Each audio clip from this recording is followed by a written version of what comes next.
Hey everybody, Jim LeDuc here. Listen, I have a couple of classic stories I want to share with you.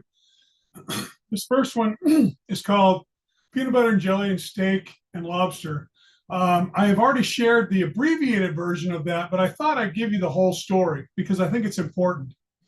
So to start with, when I was a little boy, I was a chubby little kid, and my mom used to always say that I was young, but I was never little. You know what I mean? And my mom had to go buy me special shoes at the kind of the boot store when everybody else was having, fashionable shoes. I wore like Frankenstein boots, and my mom was always worried about my weight. I remember one time she got these little caramels, and they were actually called AIDS, if you can believe it, AIDS.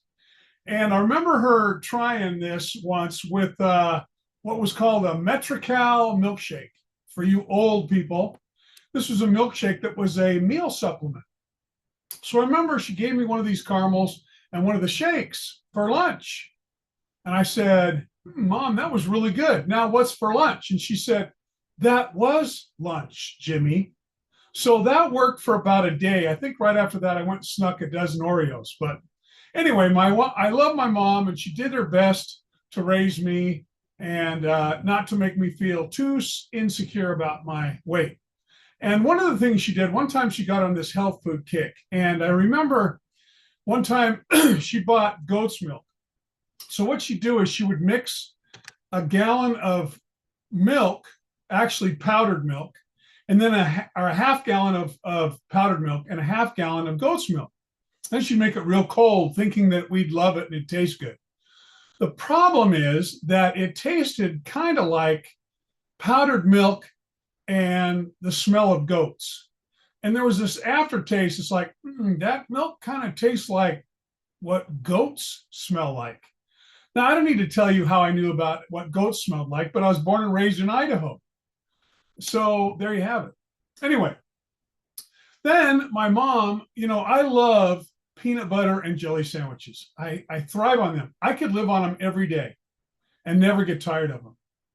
But my mom got into her mind that I needed more nutritional peanut butter and jelly sandwiches, not white bread, not Skippy peanut butter, not even Jif peanut butter. I like Skippy better, and not Welch's grape jelly. No. So what my mom did, she went to what was once called a health food store. It's kind of like a GNC now. And she bought this Circus brand peanut butter. I'll never forget it. When you open up a fresh jar of Skippy and there's that smooth part along the top, and you love to get a spoon and like destroy the top and eat off all the top because the top is somehow the very best part. It's like the heart of the peanut butter jar.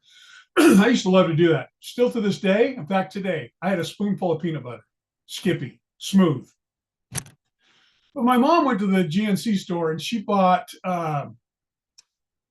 this Circus brand peanut butter. When you opened it up, it didn't have like a swoosh. And when you looked inside, there were two levels. The first level was about an inch and a half of peanut oil. And then below that was the peanut, what I called sludge. And it was 100% peanuts. There was no sugar. There was no, enhanced flavorings that I love. And so what you have to do is you have to get a knife and just stir in that oil so that it wasn't so slimy. But it was still really, really thick. And then, of course, you couldn't have white bread because if you spread that Circus brand peanut butter on bread, you'd spread it and there'd be no bread. It would just take it away. It's just too hard. So my mom used to get what I call birdseed bread. And birdseed bread is kind of like whole grain bread today. Today it's kind of a thing, but back in the day it wasn't a thing. And so it was made with a bunch of sesame seeds and little poppy seeds and all different kinds of seeds. And I call it birdseed bread because you could slice that thing, you could hang it on your porch, and birds would feed on it for weeks. And she'd buy these loaves of birdseed bread, or she'd make them even worse. They'd weigh about 5 pounds. And then on top of that, we didn't get Welch's grape jelly. We didn't even get like strawberry jam. So what we got was, well, where we grew up in Idaho, we had this apricot tree, and it was huge, and it had thousands of apricots on it. I remember mom would say, "Okay, boys, I have two older brothers. Time to go pick some apricots." We knew what that meant. That meant homemade apricot preserves. Now in Idaho, our apricots, apricots are like what I would call a bastard peach. Excuse the language, but that's what they were. They wanted to be a peach, but they were never a peach. They were smaller. They tasted more bitter. They were stringy. The skin on them was furry. In fact, I used to say that you could eat one of our apricots and floss your teeth at the same time. So we'd go harvest these apricots, and my mom would make apricot preserves. So when I really wanted a treat, if you could call it that, I'd have a peanut butter sandwich with Circus brand peanut butter, apricot jam, and birdseed bread. So when I go over to one of my friend's house, my friend's mom would say, "Hey, Jimmy, would you like a snack?" I go, "Yeah, that'd be great." She said, "Would you like, some milk and cookies?" I said, "Oh, that would be awesome. But by chance, do you have you know, Skippy peanut butter?" And she said, "Well, of course. Who doesn't?" And I wanted to say, "Well, I don't," but I didn't. I said, "That's great. Do you have Welch's grape jelly?" And she said, "Sure, everybody has Welch's grape jelly." And I wanted to say, "Not me." I said, "Do you have white bread?" Well, of course we have white bread. And I thought, oh my gosh, could I please just have a peanut butter and jelly sandwich with white bread and Skippy peanut butter and Welch's grape jelly? And they'd say, "Okay, if you don't want the cookies and milk." I said, "Oh, that would be great. I'd love a glass of milk too, but that would be so awesome." So I'd go steal these sandwiches from underneath my mom's nose without her knowing it to try to survive. Now, my mom would not pack me a peanut butter and jelly sandwich. Of course, we didn't have them. And so she was weight conscious for me. So she packed a piece of cheese and a hunk of ham and two boiled eggs. Yeah. So I'd have to eat, like when we went out for lunch, I had to eat far away from my friends because they say, "Hey, Jimmy, come on over here." Well, I had to eat my eggs first because if I open the eggs in front of my friends, they go, "Man, who farted? That's awful. What stinks?" And I'd have to say, "Oh, it's my eggs." So I had to eat the eggs first. And then I'd kind of like swallow the ham and the cheese and go over there. And they'd say, "Why don't you sit with us and share? Maybe trade something." And I knew I could never trade hard boiled eggs for a peanut butter and jelly sandwich. So I hid in shame and ate my diet lunch. Anyway, this is the way I grew up. Now, when I went to college, before I went to college, got my first girlfriend. I dated maybe this many times in high school.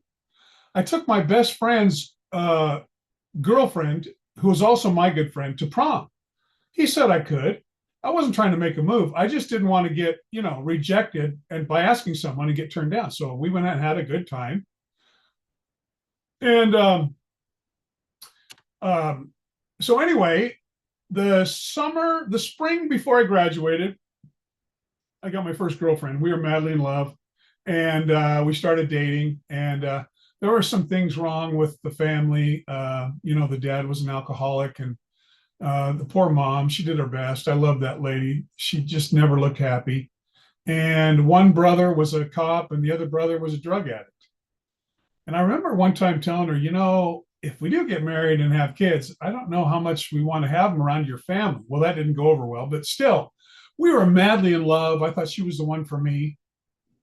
And so then I went off to college, and we had this long distance relationship. But when I went to college and I worked full time and went to school full time, I was broke. But you know what? I always had a gallon of 2% milk. Actually, no, whole milk. You kidding me? I don't like see-through milk. I don't like purple milk. Fat free. That's just like milky water. How do you dunk a cookie into fat-free milk? It's disgusting. That's heresy. You can't do that. So anyway, I'd have 2 gallons of milk. I'd have 2 loaves of white bread. I'd get the biggest jar of Welch's grape jelly I could have, and I'd buy the biggest jar at the time. They didn't have plastic containers of Skippy smooth peanut butter. And for breakfast, I'd have 2 or 3 pieces of toast with peanut butter and jelly on. For lunch, I'd have a couple of peanut butter and jelly sandwiches. Unless I was on campus, I had to get something else. And then for dinner, I'd have some kind of like no-name pot pies.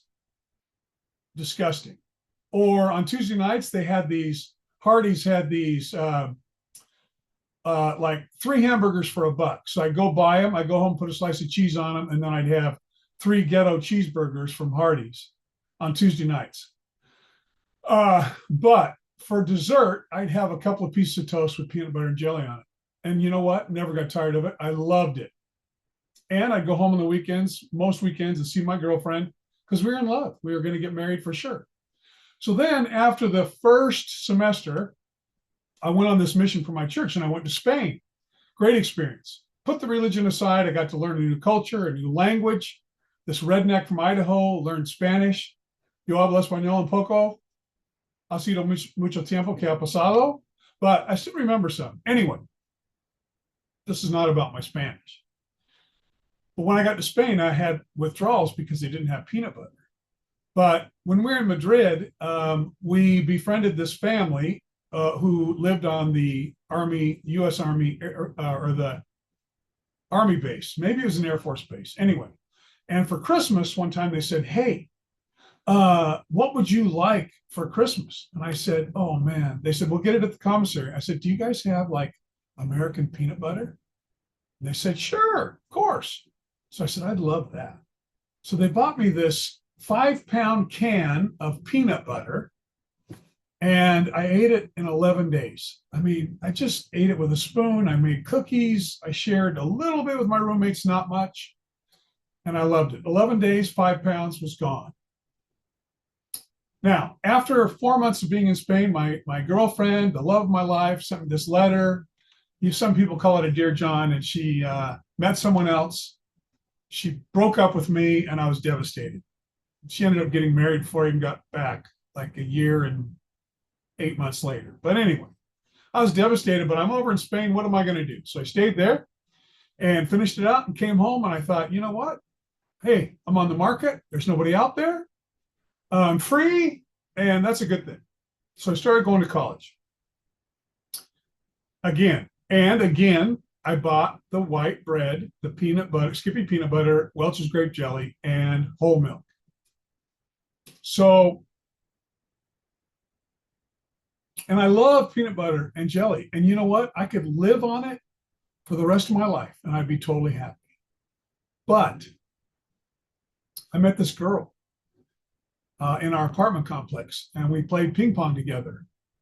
And then we had a friend in common, and I told that friend that I wouldn't mind if she asked me to the Sadie Hawkins preference dance where girls ask guys. I gave her 4 names. She knew the one girl, and she told her that I said that I would like to go to the dance with her. So she asked me out. She wrote this poem about, she knew I love football. Jim, I've heard of him, and oh, what I have heard. He's 6'5", and I would dive something. It was corny, but I loved it. She gave me this little football game, this little field goal kicking game. So I went right over to her apartment, sat right next to her and said, I'd love to go to the dance. And that started this new romance. That was the end of September. And she would cook for me. One of the girls' names on the list was really cute. I really liked her.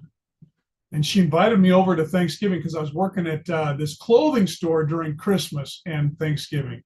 Horrible retail job, clothing. If you've ever done it, you know what I'm talking about.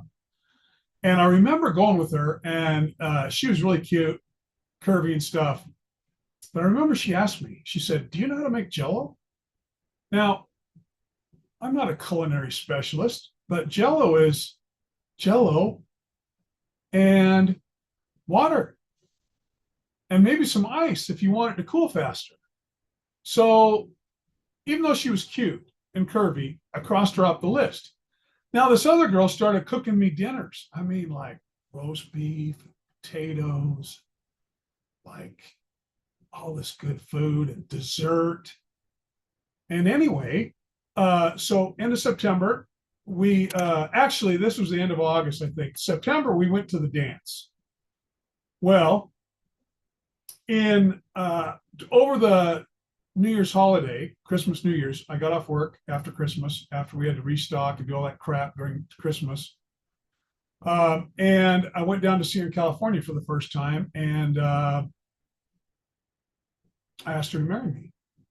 So that was in December. In fact, we got engaged on Space Mountain at Disneyland.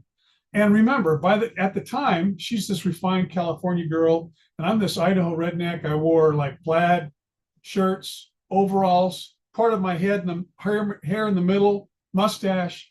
I was a redneck. But when I asked her to marry me and talked to her dad and her mom about it, I was on the best behavior. It was the best sales pitch of my life. And so she said yes. I kind of had to convince her, but she said yes. So that was like New Year's. May 1st, we got married. Now, that's from end of August to May 1st. So September, October, November, December, January, February, March, April, 8 months. Now, I was proud to say that I had never done the wild thing before I got married. And if you're saving yourself for marriage, then a long engagement isn't going to work. It's just not going to work. So I needed to step it up. I mean, we needed to, progress through the process to get to the prize. Anyway, but when we went to that dance, we went up this tram above this waterfall, and they had this platform, and we danced at the dance. We went to this dinner. And she said, I asked you, so I'm paying for dinner. I said, wow, really? Because I was broke.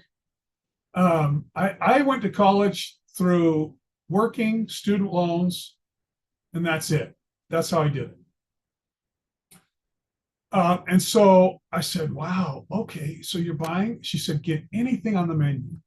And you know what? When I looked through that menu that night in that twinkly lighted little restaurant, so awesome. I didn't even look for peanut butter and jelly. Didn't even look for it on the menu. I went straight to the steak, and I saw the steak combo with lobster. And I said, could I get steak and lobster? You might think that's selfish. It probably was, but I've only had lobster like 2 or 3 times in my life. She said, sure, go ahead. So I ordered it.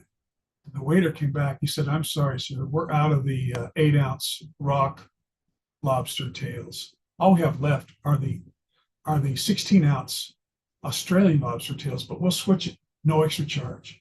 I said, yeah, that'd be okay. That'd be great. So we had this incredible meal, and I had it. It was the best date of my life. It was the best meal of my life. Maybe it was the food. Maybe it was the ambiance of the restaurant. It's really cool. There was like a big old fake tree with lights. I know it looks cheesy, kind of like the Keebler tree, but it was classy. It was really awesome. And maybe it was the company. Maybe it was the food. But you know what? It was Lori, my wife now. And, it's the best meal I ever had. And so I did a couple of stupid things before we got engaged. The one thing I remember that I did was I thought of a guy thing. This is what guys do, girls, and guys, you got to admit it. So I was thinking, before we get engaged, maybe I should date a few other people just to be sure. They had nothing to do with that. I was just kind of, like a horny college student. So I went to her one night and I said, Lori, we're getting serious and all that. Kind of talked about marriage and things, but I think I need to date just to be sure before we get engaged. And you know what she said? She said, okay, no problem. I said, really? I was kind of surprised. She said, yeah, but I can date too. And I thought, and I even said it out loud. I said, why would you want to date anybody else when you have me?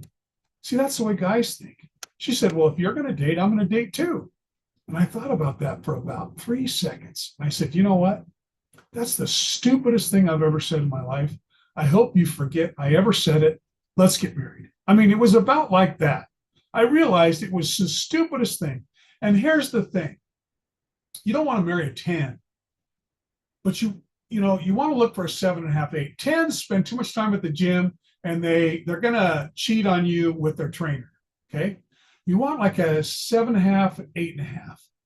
Because even though they're beautiful, there's an X factor. The X factor is that when you're not with them, you want to be with them all the time. And it's not looks, because you get older, there's gravity. You know what I mean? Things trying to start to, and but it's compatibility, it's personality, it's what makes you want to be together with that person all the time and long for them when they're not there. And that's what I felt. So we got married. And all I'm going to say this about marriage, I know it's a different time than me and Lori when we got married a long time ago, 44 years ago. And that is that here's my advice. Go to the salad bar when the ingredients are fresh. No one wants to go to the salad bar when all that's left is brown lettuce, garbanzo beans, low-cal Italian. You want to go when there's a rich variety of toppings and choices and selections. And heaven forbid, you really don't want to hit the leftover line. You know what I mean? Now, there's some good leftovers out there, no doubt about it. There's some people out there who were left by a stupid scumbag loser bum. Horny, whatever, left them. They're great people. Okay? Look for them if you're looking still. But go to the salad bar when the ingredients are fresh. Okay? So when I ordered that steak and lobster that night, I didn't even think of peanut butter and jelly. And you know what? It was the best meal I ever had. Now here's the lesson, okay? The story with the lesson. There's peanut butter and jelly, and there's steak and lobster. There's no comparison. One's really good. I could be happy with it my whole life and never complain. But the other is so much sweeter, so much better. No comparison. So in high school, I had peanut butter and jelly. I loved it. I was going to live with it the rest of my life. I knew I could enjoy it. But when I had that steak and lobster, I knew that there was no comparison. And I gladly realized that I wanted the steak and lobster. And Lori is my steak and lobster. And we've been married now for 44 years. And we're best friends. You know, she still has to change a few things. Yeah, right. You know, I'm just so lucky to have her, so blessed to have her in my life. She has blessed my life so much. I can't even imagine not being with her. I can't imagine just living on the peanut butter and jelly my whole life. Now, to this day, I still love a peanut butter and jelly sandwich with white bread, maybe butter top, Skippy peanut butter, and Welch's grape jelly. And you know what? Lori makes homemade strawberry jam, and I love that too. And I'll have it for a special treat sometimes, but on a rare occasion, something very special, we'll have some steak and lobster. And let me tell you, that's the meal you want to have. So if some of you are in a relationship right now and you see problems and issues, realize that when you're dating, when you're courting each other, your significant other is on the best behavior they can be. So if there's problems now, the more serious it gets, the more problems you're going to have. So I would say, if you have peanut butter and jelly, dump them. Dump them today. Just go up to them and say, you know what? You're peanut butter and jelly. That's all you are to me. I'm going to go look for steak and lobster. And they're going to go, huh? Because they're maybe not so bright. And you're going to dump them and you're going to go seek and find it. And I promise you, each one of you, that if you live a good life and you're an honorable person, I have another story called Skanky Valerie, which I'll tell you about trust. But if you have honor and integrity and you're a good person, and you live the golden rule and you like to do things for other people, you're going to find your steak and lobster. And that's a promise. If I can find mine, believe me, you can find yours. So that's the story. That's the lesson. And I hope you'll never forget it. Peanut butter and jelly and steak and lobster. So thanks for your time.